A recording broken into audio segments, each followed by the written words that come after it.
Krikstal's metallic fingers clinked against his glass as he adjusted his prosthetic arm for the 100th time that day. The cybernetic limb never quite felt right, especially when the phantom pain kicked in during the station's artificial night cycle. The cantina's dim lighting cast shadows across his blue-scaled face, each scar a testament to battles he wished he could forget. Station Omega wasn't much to look at. A rusted trading post floating in the void between star systems, populated by smugglers, mercenaries, and broken veterans like himself. The air recyclers wheezed constantly, and the artificial gravity fluctuated just enough to make your stomach queasy. But it was neutral territory, which meant nobody asked questions about your past. The young Thekmoran soldier had been watching him for 3 days now.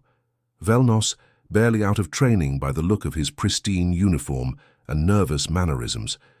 His scales still held that bright blue sheen that would fade after his first real combat. The kid had finally worked up the courage to approach, weaving through the cantina's maze of mismatched tables and suspicious patrons. "Commander Krikstal," Velnos said, his voice cracking slightly, "I heard the stories about the Terran War, about what you saw out there." Krikstal's yellow eyes, dulled by years of trying to forget, fixed on the young soldier. The kid's hands were shaking, whether from fear or excitement he couldn't tell. Around them, the cantina's usual crowd of alien species continued their conversations in hushed tones. A group of insectoid Zachary clicked their mandibles over a card game, while a lone Velthari nursed a drink that glowed an unnatural green. "Sit down, boy," Krikstal growled, gesturing to the cracked vinyl seat across from him. "But understand this, once you hear what I have to say, you can't unhear it. The stories they tell in the academies, the sanitized reports in the military, databases, they're all lies. Pretty lies to help soldiers sleep at night." Velnos slid into the booth, his eyes wide with anticipation. "But the humans were defeated, right? I mean, we won the war." A bitter laugh escaped Krikstal's throat. "Won? Kid, let me tell you about winning." He took a long pull from his drink, the alien alcohol burning down his throat. 27 years ago, I was a full commander in the Hegemony Assault Fleet. We controlled half the galaxy, had the most advanced weapons, the biggest ships, the best training. When we got word about these humans in the Outer Rim, we laughed. The veteran's prosthetic arm whirred softly as he gestured. "Primitive bipeds," the intelligence report said, "barely discovered faster-than-light travel. No energy shields, no plasma weapons, no gravitic drives. We figured it would be a quick pacification mission. Had another species to the hegemony, exploit their resources, move on to the next target. I was assigned to the assault on Kepler 7, a human mining colony on the edge of their territory.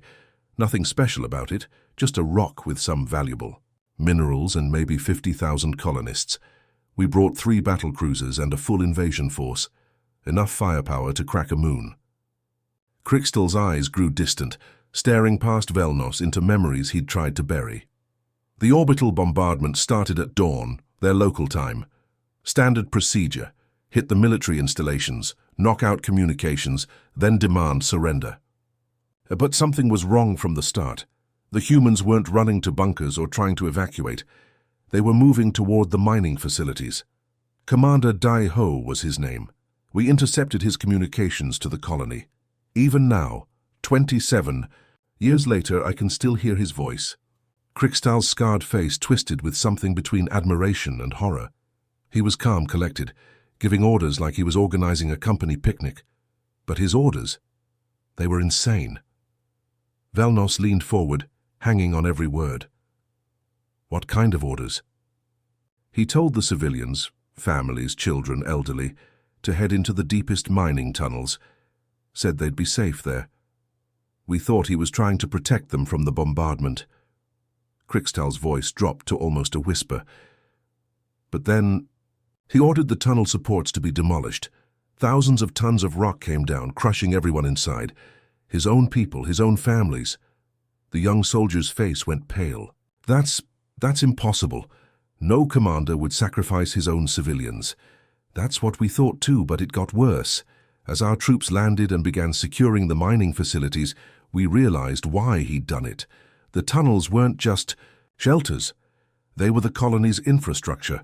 Power lines, water systems, air recyclers, everything ran through those tunnels.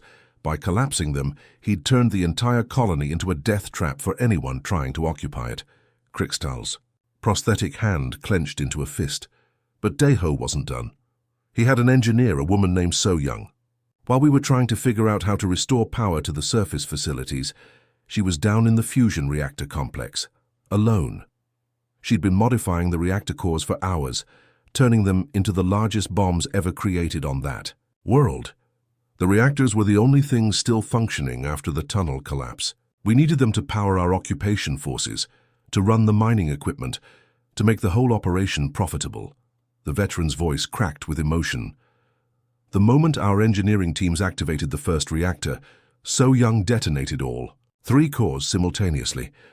The explosion was visible from orbit. 3 full regiments, that's 15,000 hegemony soldiers, vaporized in an instant. The shockwave shattered every piece of equipment within 50 kilometers. Velnos sat in stunned silence, his drink forgotten. Around them, the cantina's noise seemed to fade, as other patrons unconsciously leaned in to catch fragments of the conversation. But here's the part that still gives me nightmares, Crixtal continued. We found Deho's final transmission, sent just before the explosion.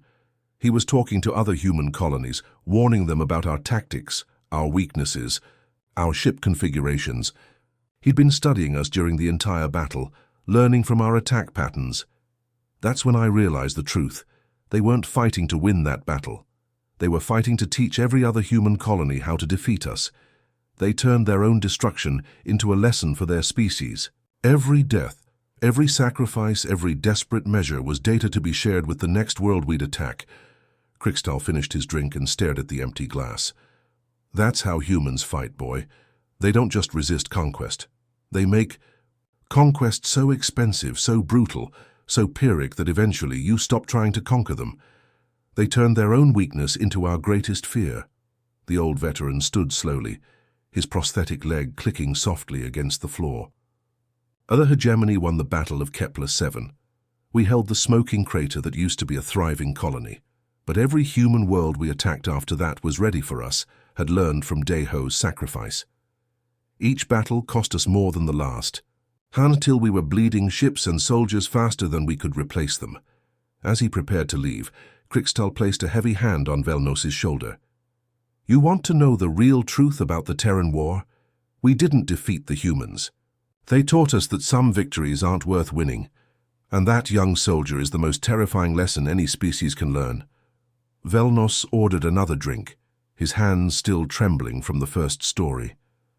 The cantina's ambient noise seemed muted now, as if the universe itself was holding its breath for what came next. Crixtal settled back into his seat, his cybernetic eye flickering as old battle data surfaced from memory banks he'd tried to wipe clean. 6 months after. Kepler-7. High Command assigned me to the Centauri operation, Crixtal began, his voice carrying the weight of old wounds. New Sol was supposed to be our redemption. A proper military target this time, not some backwater mining colony. The humans had built it into a fortress world, with orbital defense platforms, a full battle fleet, and over 2 million military personnel. The veteran's prosthetic fingers drummed against the table's scarred surface. Captain Hyunwoo commanded their defense forces. We'd intercepted his communications, studied his tactical history. On paper, he was competent but unimaginative. A by-the-book officer who'd never faced a real challenge. We thought we knew exactly how he'd respond to our attack. The siege lasted 18 standard days. We brought 4 full battle groups this time. Over 300 ships, including our flagship dreadnought Eternal Dominion. The humans had maybe 60 vessels, most of them converted civilian craft with welded-on weapon systems. Their orbital stations were impressive, but our long-range bombardment took them out in the first 6 hours. Crixtal's yellow eyes grew distant as he relived the memory. By day 10, their fleet was scattered. We destroyed or disabled 40 of their ships. The survivors were running dark, hiding in the system's outer reaches like wounded animals. Hyunwoo's own command ship, the Soul's Pride, had taken a direct hit from our plasma batteries. We watched it spinning dead in space, atmosphere venting from multiple hull breaches. Admiral Thexmore was commanding our forces. Arrogant bastard but a competent tactician. He ordered pursuit squadrons to hunt down the remaining human ships, while the main fleet moved in to begin orbital bombardment of the planet. Standard procedure: finish off the stragglers, then pound the surface into submission. The blue-skinned alien paused to drain his glass, the alcohol doing little to numb memories that had been burned into his neural pathways. That's when Commander Minho made his appearance. His destroyer, Dauntless, came limping out from behind one of the system's gas giants, trailing plasma and debris. The ship was barely holding together. We could see sections of hull plating missing, weapon turrets blown clean off. Minho broadcast a surrender request on all frequencies, said his crew was dying, life support failing, requested permission to approach our medical frigate for assistance. It was textbook, exactly what a beaten enemy should do. Admiral Thexmore practically purred with satisfaction as he granted the request. Krixtal's scarred face twisted into something between a grimace and grudging admiration. But while we were focused on Minho's surrender, Major Hunji's squadron was moving into position. 3 heavy cruisers, all showing massive damage, all broadcasting emergency signals. They claimed to be fleeing toward the system's edge, trying to escape to hyperspace. Our pursuit squadrons followed them eagerly, like predators chasing wounded prey. I was on the bridge of the Eternal Dominion when it happened. We were monitoring the pursuit, watching our fighters close in for the kill. The human ships were heading straight for the asteroid belt, a dense field of mining debris and planetoids that marked the system's outer boundary. Perfect place for a last stand, we thought. Nowhere to run, nowhere to hide. The veteran's prosthetic arm whirred softly as he gestured, recreating the tactical display he'd watched 27 years ago. That's when we learned what the humans had been doing during those months of preparation. While we were analyzing their fleet strength and defensive positions, they'd been turning the entire asteroid belt into the largest minefield in galactic history. Jae-min was their chief mining engineer. While Hyunwoo kept our attention focused on the fleet battles, Jae-min had been working in the belt for months. Every significant asteroid, every chunk of debris larger than a fighter craft, had been hollowed out and packed with mining explosives, thousands of them, all connected by a web of quantum communicators. Velnos leaned forward, his eyes wide. But how could they coordinate something that massive without your intelligence detecting it? That's the terrifying part, Krixtal replied. They used civilian mining equipment, standard industrial protocols, routine maintenance schedules. To our sensors, it looked like normal asteroid mining operations. We even had intelligence reports about it, dismissed them as economic activity, not military preparation.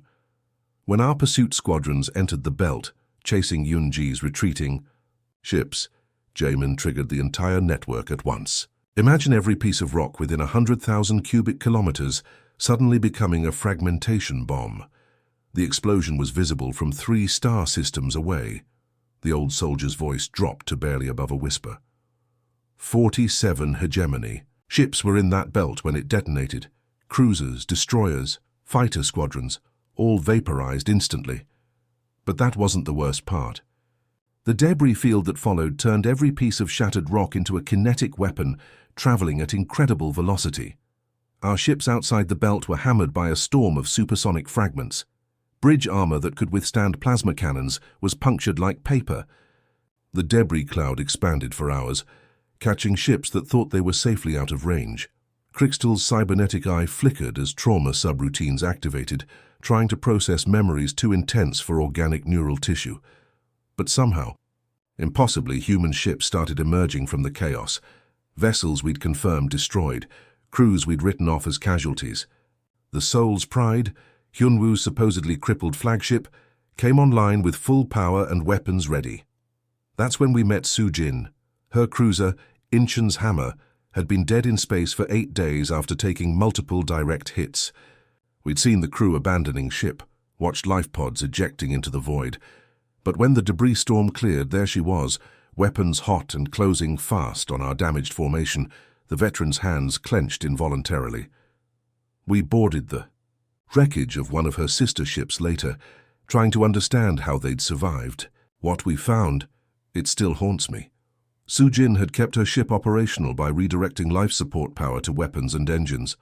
Half her crew had suffocated in the process, but they'd volunteered for it, chosen death so their shipmates could keep fighting. The entire bridge crew had been working in vacuum suits for over a week, using emergency oxygen while their ship played dead. They'd been watching us, learning our patrol patterns, calculating the perfect moment to strike. When we were weakest, most scattered by the asteroid field explosions, they hit us with everything they had left. Crixtal stood abruptly, his chair scraping against the metal floor. Around them, the cantina had grown silent, other patrons unconsciously, drawn into the tale of horror and desperate heroism. Admiral Thexmore lost 60% of his fleet in the Centauri system, not to superior firepower or advanced technology, but to humans who had turned their own desperation into tactical advantage. We limped away from New Sol with barely enough ships to maintain formation. The humans could have pursued us, finished us off completely, but they didn't. They just watched us go, probably already planning their next impossible defense. The blue-skinned veteran moved toward the cantina's exit, his prosthetic leg clicking against the deck plates. That's when I began to understand what we were really fighting. Not just another species looking to expand their territory, but something far more dangerous. We were fighting creatures who could turn certain death into strategic victory, who could make their own destruction into our defeat. He paused at the doorway, looking back at Velnos with eyes that had seen too much. The worst part wasn't losing those ships, kid. It was realizing that every human death had taught them something new about how to kill us more efficiently. They were learning from their losses faster than we could learn from our victories. As Crixtal disappeared into the station's dimly lit corridors, Velnos sat alone with his drink, finally beginning to understand why the galaxy's military academies had stopped teaching the Terran War as a victory. The next morning, Velnos found Crixtal in the station's observation deck, staring out at the stars through thick transparisteel. The old veteran hadn't slept. That much was obvious from his hollow eyes and the way his prosthetic arm twitched with phantom memories. The young soldier approached cautiously, carrying 2 cups of synthetic coffee. "You came back," Crixtal said without turning around. "Most don't after the first 2 stories." "I need to know how it ended," Velnos replied, offering one of the cups. "The Battle of Terra's Gate, the final battle." Crixtal accepted the coffee with his organic hand, the cybernetic one still pressed against the viewing port. Terra's Gate. Wasn't a battle, kid. It was a funeral. Ours and theirs all mixed together until you couldn't tell who was mourning who. The veteran's reflection in the transparisteel looked like a ghost haunted by other ghosts. By the time we reached the Sol system, the hegemony had committed everything. Every ship, every soldier, every weapon we'd accumulated over 3 centuries of conquest. The entire combined fleet, over 4,000 vessels stretching from the system's edge to Earth's orbit. High Command had given us a simple directive: complete extermination. No prisoners, no negotiations, no mercy. The humans had cost us too much, taught too many other species that resistance was possible. They had to be eliminated completely, turned into an example for the rest of the galaxy. Crixtal turned away from the stars, his scarred face grim. But when we arrived at Terra's Gate, the humans were waiting. 3 admirals commanded what was left of their fleet, maybe 80 ships total, most of them converted civilian vessels with civilian crews. Dohyun commanded the orbital defense platforms, Tae Yang led the mobile fleet, and Ye Jin controlled the inner system defenses. Admiral Dohyun was different from the others we'd faced. She didn't try to hide her intentions or deceive us with false retreats. When our advanced scouts entered the system, she broadcast a message on all frequencies. Her voice was calm, professional, like she was reading a weather report. The veteran's cybernetic eye flickered as he accessed the memory file. She said, "To the hegemony fleet, you have come to destroy us, and you will probably succeed. But understand this, we will not die quietly, we will not die cheaply, and we will not die alone." Then she cut the transmission and opened fire with everything she had. The battle began at the system's outer edge, where Tae Yang's mobile fleet met our advance formations. We had numerical superiority, better weapons, stronger shields. But the humans fought like they were trying to take as many of us with them as possible. Every ship that went down took at least 2 of ours with it. Velnos set down his coffee, his hands shaking slightly. "How is that possible? Your technology was superior." "Technology doesn't matter when your enemy has given up trying to survive," Krixtal replied. Commander Wu Jin commanded a converted cargo hauler called Busan's Dream. When his weapons failed and engines died, he rammed his ship directly into the bridge of our dreadnought Conquest. The impact killed everyone aboard both vessels, over 15,000 beings, but it also took out our sector command ship. Captain Hewan did something even more insane. Her destroyer, Guangzhou's Fury, was surrounded by 6 of our cruisers, completely outgunned. Instead of surrendering, she overloaded her fusion reactor and flew directly into the center of our formation. The explosion created a temporary black hole that sucked in 4 of our ships. The old soldier's voice grew quieter, more strained. But it was Admiral Ye Jin who showed us the true horror of human determination. She commanded the Inner System, defenses from Lunar Base, humanity's largest orbital station, home to over 200,000 civilian workers and their families. When our main fleet broke through the outer defenses, Ye Jin was faced with an impossible choice. We were hours away from Earth itself, and her remaining ships couldn't stop us. The orbital platforms were powerful, but they were fixed positions. We could avoid them, go around them, reduce them to scrap one by one. Krixtal's prosthetic hand clenched into a fist. That's when she made a decision that still haunts every surviving member of our fleet. She ordered the evacuation of Luna. Base is military personnel only.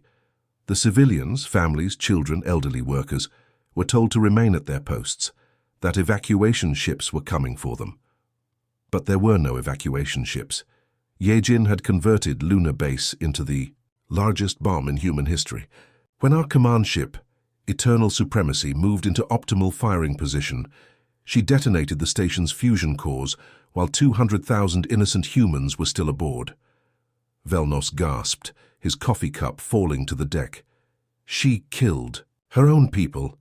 She killed her own people to kill us, Krixtal confirmed. The explosion was visible from 3 star systems away. It vaporized our command ship instantly, disrupted our fleet formation, and sent a shockwave that damaged hundreds of our vessels. But the worst part was listening to the transmissions from Lunar Base in those final moments. The civilians knew what was happening. They could have panicked, could have tried to flee, could have cursed Ye Jin for sacrificing them. Instead, they sent messages to their families on Earth, telling them to stay strong, to remember them. Some of them even sang their national anthem, I think. They were still singing when the fusion cores went critical. The veteran moved away from the observation port, his legs unsteady. That's when we thought we'd broken them. Our fleet was damaged but still functional. Earth lay defenseless before us. Victory was finally within reach. But then High Command started receiving reports from our rear areas. A human named Dong Min had been captured during the siege of New Seoul. We'd interrogated him, broken him, thrown him into a prison camp on Zerion Prime with thousands of other human captives. He was just another defeated enemy, another broken soldier. But Dong Min hadn't been broken. While we were focused on the final battle, he'd been busy. Using smuggled communication devices, he'd been in contact with human prisoners across 12 different worlds. For months he'd been organizing, planning, preparing. Krixtal's voice dropped to barely above a whisper. On the same day we reached Terra's Gate, human prisoners on 12 worlds simultaneously seized control of their prison facilities. They turned our own detention centers into fortresses, our own security systems against us. Dongmin had somehow taught them to use our own technology better than we could. The prison world of Zerion Prime fell first. Dongmin and his fellow prisoners took over the orbital defense platforms and turned them on our supply ships. Within hours, they controlled the entire system. Similar uprisings happened on Velthos, Krixmar, Thulgoran, everywhere we'd been, holding human captives. But here's the truly terrifying part. These prisoners weren't just escaping. They were gathering intelligence, studying our ship designs, learning our tactical procedures. Every human we'd captured had been watching us, memorizing our weaknesses, preparing for this moment. The blue-skinned alien sat heavily in one of the observation deck's chairs. When Admiral Ye Jin detonated Lunar Base, she wasn't just destroying our command ship. She was sending a signal to every human prisoner in the galaxy, a signal that said, now, strike now while they're vulnerable. Our rear lines collapsed within hours.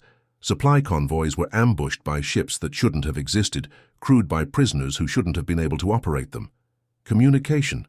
Networks were compromised by humans who'd learned our encryption codes while pretending to be broken.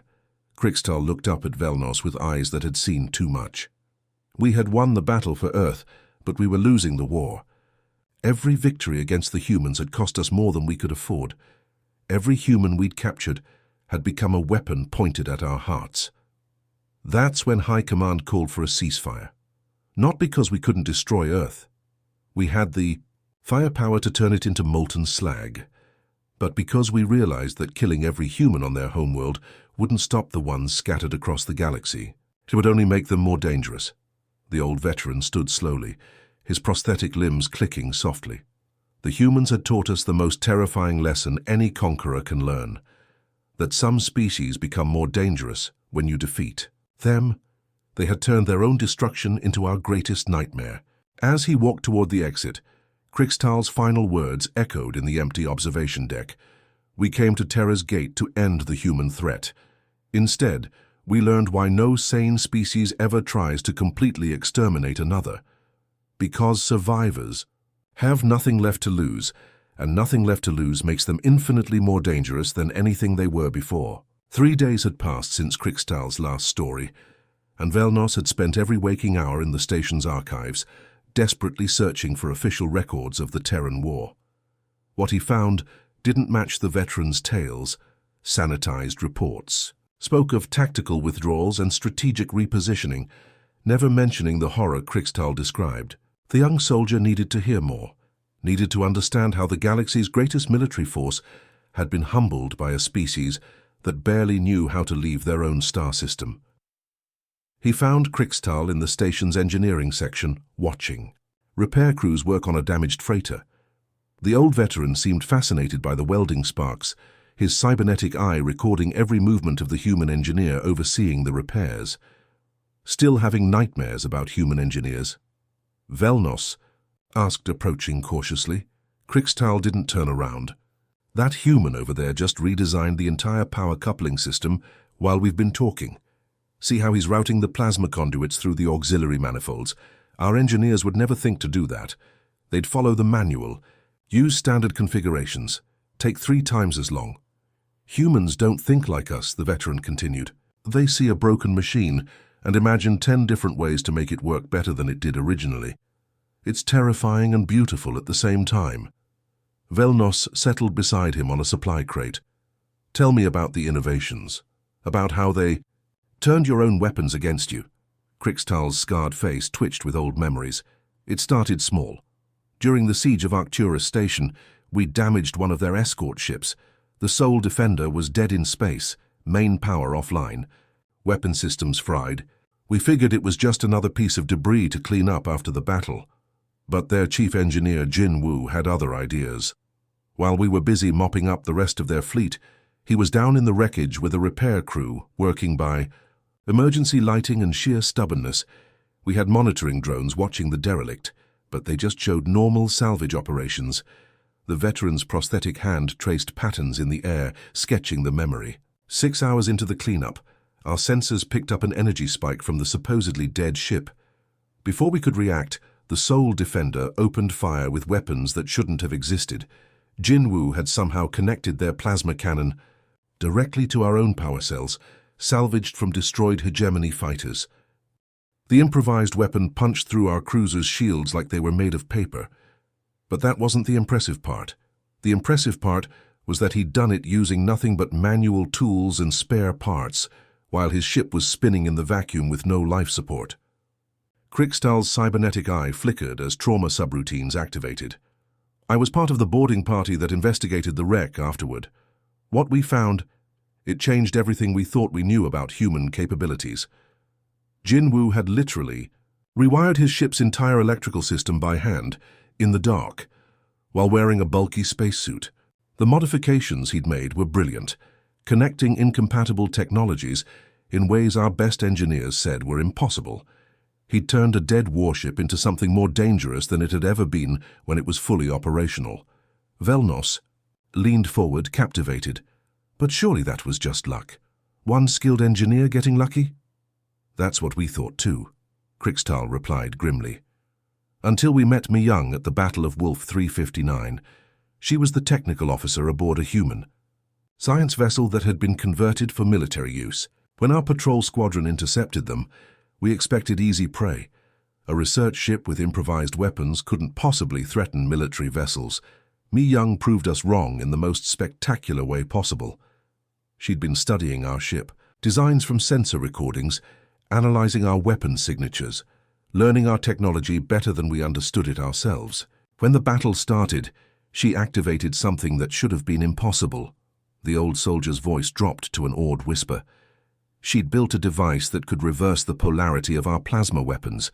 When we fired at her ship, our own energy beams were redirected back at us with twice the original power. 3 of our destroyers were crippled by their own weapons before we figured out what was happening. But the worst was yet to come. While we were trying to understand Mi Young's defense system, she went on the offensive. Her ship started broadcasting a signal that interfered with our targeting computers, turning our automated systems against us. Our own point defense guns began firing on each other, creating chaos throughout the fleet.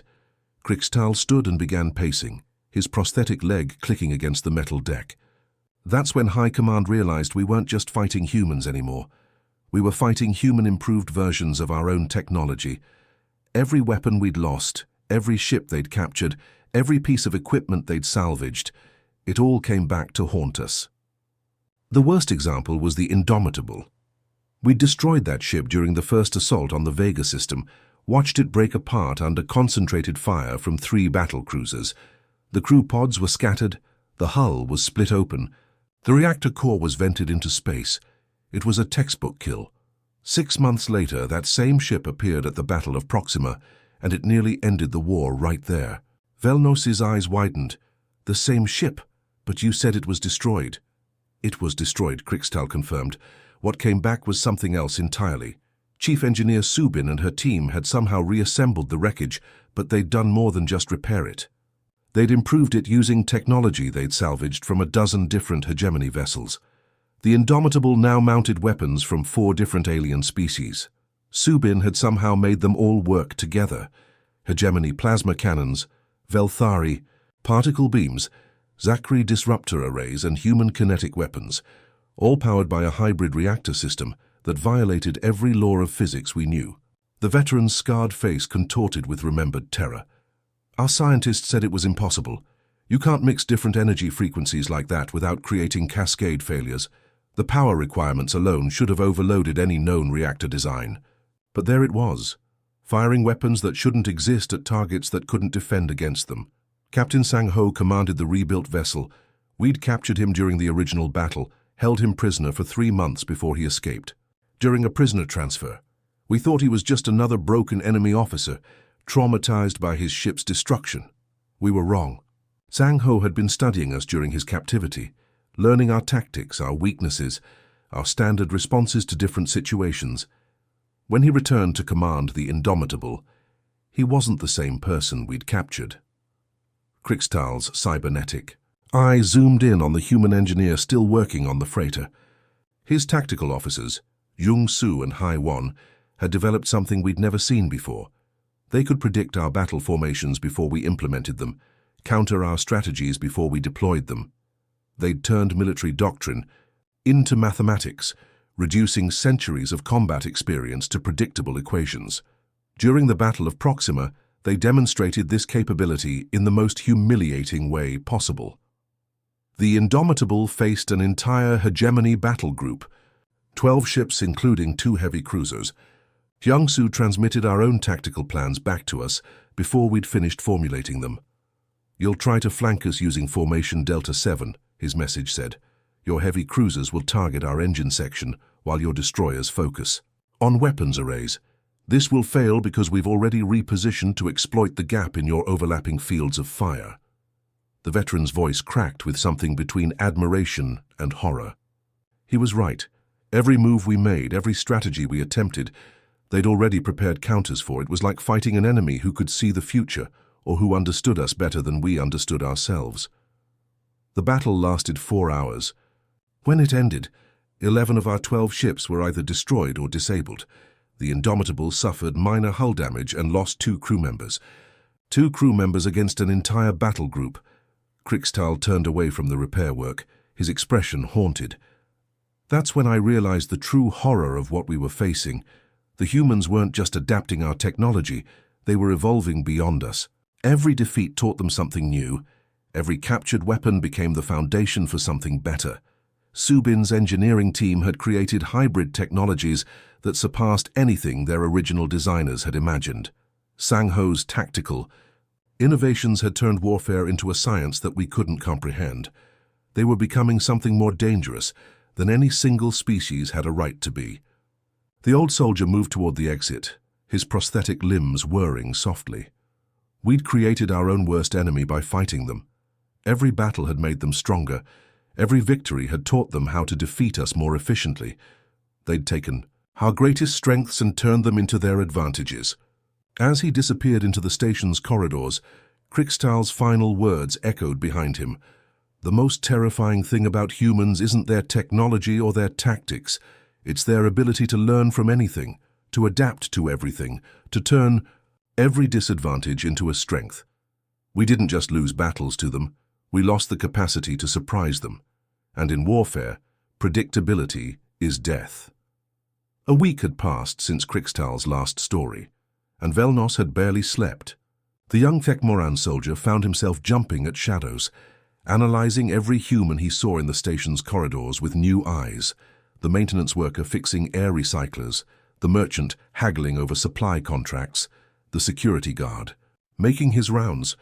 Were they all potential weapons waiting to be activated? He found Krixtal in the cantina's darkest corner, nursing a drink that glowed an unsettling shade of blue.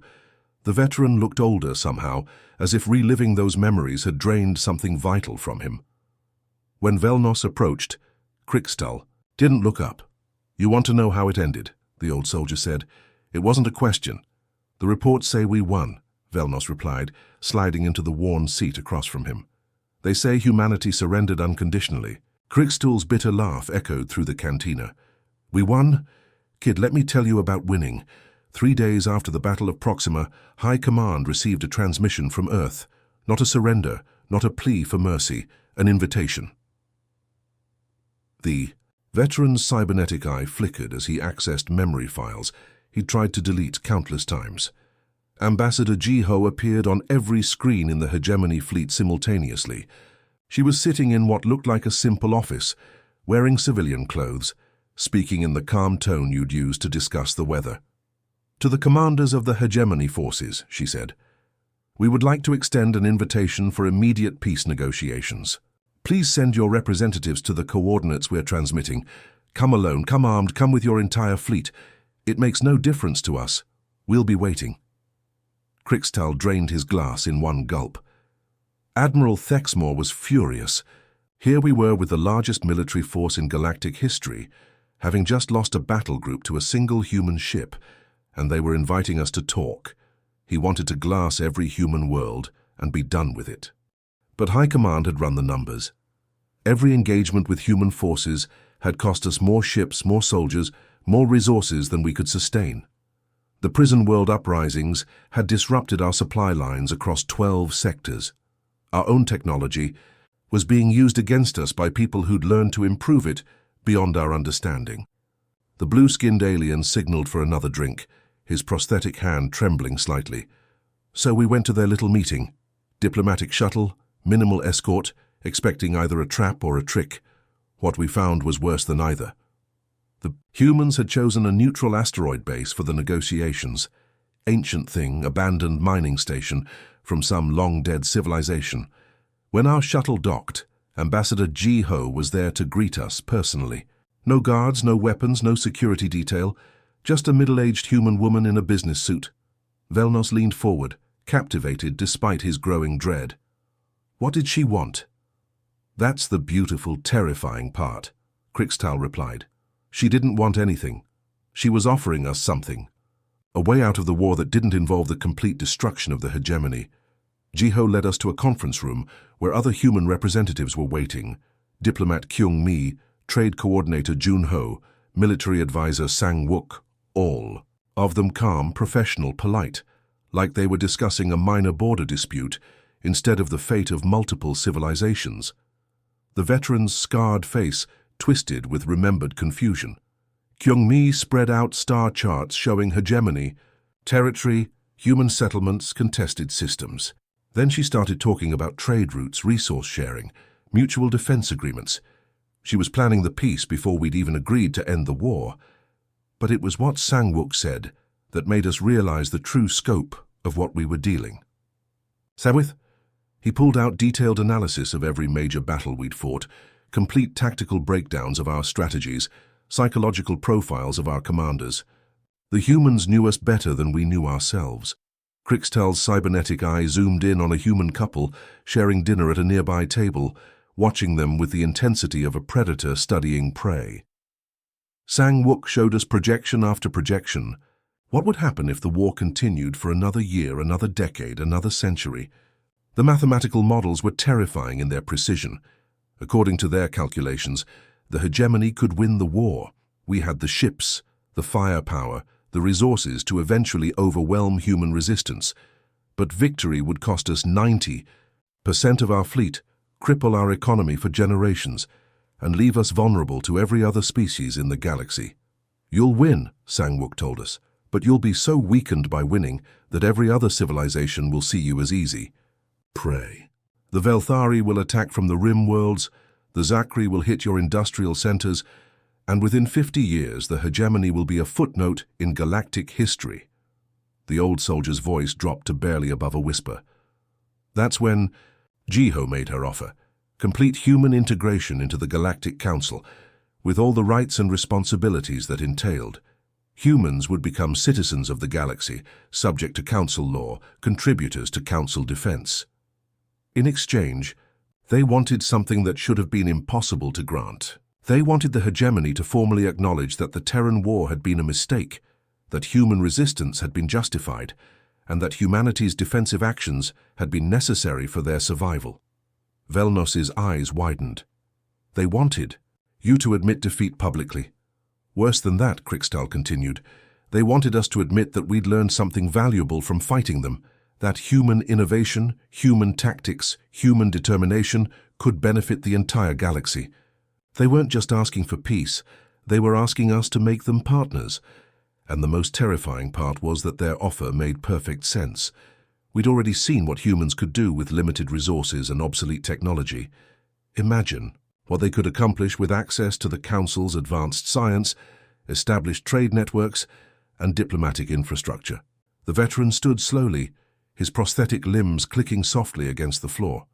So we agreed, not because we were generous or enlightened, but because we were terrified of what would happen if we didn't. Within 6 months, humans like Commander Yuna were serving on joint military operations, turning disasters into victories with strategies we'd never considered. I watched Yuna take a failing rescue mission in the Outer Rim and turn it into a diplomatic triumph that established 3 new trade agreements. She didn't just save the colonists, she convinced 2 hostile species to sign mutual defense pacts by showing them how cooperation was more profitable than conflict. Krixtal moved toward the cantina's exit, his expression haunted. Captain, Seung-min now commands a council exploration vessel, mapping new territories with a crew made up of 7 different species. His ship has made first contact with 12 new civilizations, and every single one has joined the council peacefully. He's turned exploration into recruitment. That's what humans do, Velnos. They don't just win wars, they make their enemies. Grateful for losing, they turn conflict into cooperation, disaster into opportunity, defeat into alliance. The blue-skinned alien paused at the doorway, looking back at the young soldier one final time. Today, human diplomats sit in council chambers, their polite smiles hiding memories of species that learned to weaponize their own extinction. Human engineers work alongside our technicians, constantly improving systems that were already perfect. Human strategists plan our defenses, seeing weaknesses we never knew existed. And every single one of them remembers the Terran War. Every human in the galaxy carries the knowledge of how to turn their own destruction into victory. They're not just citizens now. They're the most dangerous allies any civilization has ever had. Krixtal's scarred face showed something between respect and lingering fear. The war didn't end with treaties or ceremonies.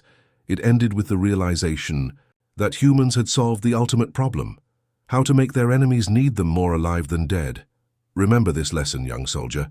Humans are the only species in the galaxy who view warfare not as violence, but as problem-solving. And they're very, very good at solving problems. They solved the problem of being conquered by making conquest meaningless. They solved the problem of being outnumbered by making numbers irrelevant. As he walked away, Krixtal's final words echoed in the empty cantina. Pray you never give them a problem to solve that involves you as an enemy, because they won't just defeat you, they'll make you thank them for it. Velnos sat alone in the dimly lit cantina, staring at his untouched drink, as the weight of understanding settled on his shoulders. Around him, the station's diverse population continued their daily routines, unaware that they were all living in a galaxy forever changed by a species that had turned their greatest weakness into everyone else's greatest fear. The young Tecmoran soldier finally understood why military academies no longer taught the Terran War as a victory. It wasn't because the hegemony had lost, it was because humanity had redefined what victory meant. They'd taken defeat and transformed it into something far more dangerous than conquest: partnership. In the corner booth where Krixtal had sat, a small recording device continued to hum quietly, capturing every word for archives that would ensure the galaxy never forgot the species that had learned to weaponize their own survival. The HFY